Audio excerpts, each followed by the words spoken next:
Мое почтение. Предлагаю поближе познакомиться с героем данного видео, Vapid Peyote. Шикарная двухместная спортивная классика. В игре бывает в двух вариантах: купе с жесткой крышей и кабриолет. Купе можно только найти, кабриолет продается на сайте Бейни. Крышу добавить или убрать в мастерской нельзя. Кроме того, можно заспавнить бандитский вариант в районе Дэвис или в цвете красный металлик, принадлежащую боссу бандитов. Как найти такие машины, снятые видео, находятся в плейлисте про спавн машин. Для обычного Пейота тайминга нет. Тесты машины уже были, ссылка вверху экрана. А мы переходим к внешнему осмотру.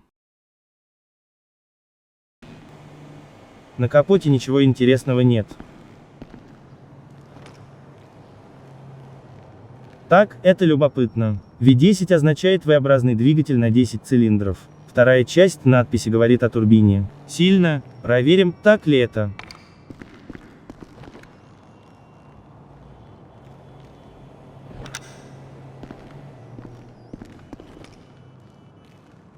На багажнике тоже ничего интересного.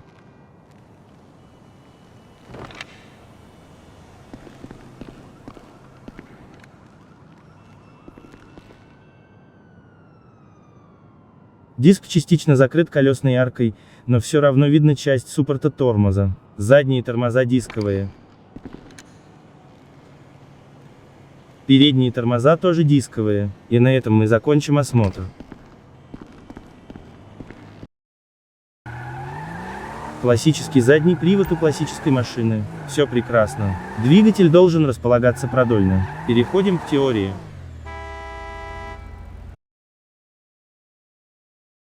Сам облик Vapid Peyote был вдохновлен Фордом Thunderbird 1957 года. Потрясающий внешний вид. Уж не знаю, как Форд бегал, но выглядит на 11 из 10. И это вы еще багажник не видели. Вот и он, кстати. Эти задние фонари – предметы автомобильного искусства. А чтобы окончательно вызвать у зрителей сердечный приступ от восторга, выхлопную трубу интегрировали в бампер. Возможен был вариант установки на увеличенный бампер запасного колеса. Вот прямо как на фото. Пока в СССР, а потом и в России, подобное жило только в виде чертежей и альбомов. Американцы такие машины строили. В промышленных масштабах. Как тебе такое, АвтоВАЗ? Фары были позаимствованы у Cadillac DeVille 1967 года. Тоже большая и очень красивая машина. Но задние фонари у нее сделаны очень похожими, как у Vapid Chino в игре. Можно предположить, что задние фонари на Пейоте – плод вдохновения дизайнеров из Rockstar. По крайней мере, другой информации об этом не нашел. Но получилось очень хорошо. Поскольку от Cadillac только фары, мы будем рассматривать силовую установку только от Форда. Ford Thunderbird 1957 года относится к так называемому первому поколению. Его выпуск закончился в декабре 1957 года. К этому моменту штатным стал 8-цилиндровый V-образный карбюраторный двигатель объемом 5,2 литра, который выдавал 245 лошадиных сил. Однако была возможность поставить механический нагнетатель, который разгонял мотор до 340 лошадей. А изначально двигатель был все так же V8, но с более скромным объемом в 4,8 литра и выдающий только 206 лошадиных сил. Но это все равно немало. Ну что, готовы заглянуть этому монстру под капот? Погнали! Итак, начнем. Двигатель расположен продольно, как и полагается при заднем приводе. Это хорошо. Турбины нет, но на двигателе расположен мощный карбюратор, что тоже соответствует действительности. Возможность установки турбины в мастерской проверим позже.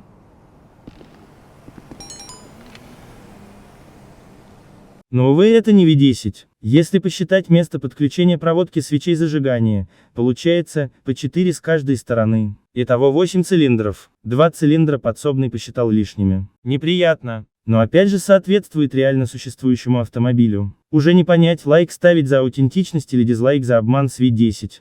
Моторный отсек не изобилует мелочами или претензией на компоновку настоящего автомобиля, но все сделано аккуратно. Ничего не висит в воздухе, все на своих местах. Уже хорошо.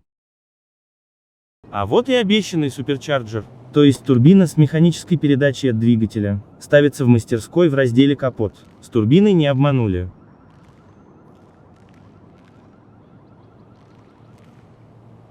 Вот только опять ремень передачи в самом низу прорисовать забыли. Ох уж эти Rockstar. Хоть где-нибудь, хоть чуть-чуть, а накосячить надо. Ленивцы.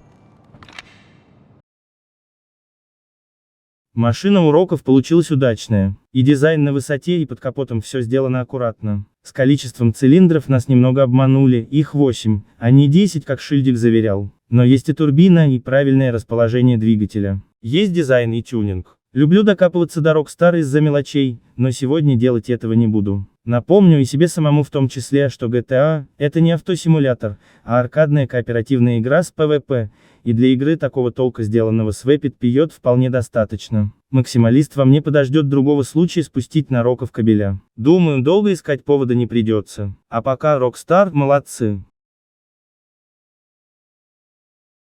Тихо, спокойно. Злобный не переобулся, не перекатился и не продался. Просто я умею не только все и всех критиковать, но и хвалить. Если есть за что. В этом случае похвала заслуженная. Вы еще здесь, а все закончилось уже. Хороших вам выходных. Кому я еще не надоел, жду вечером на стриме. Вот теперь точно все. Увидимся.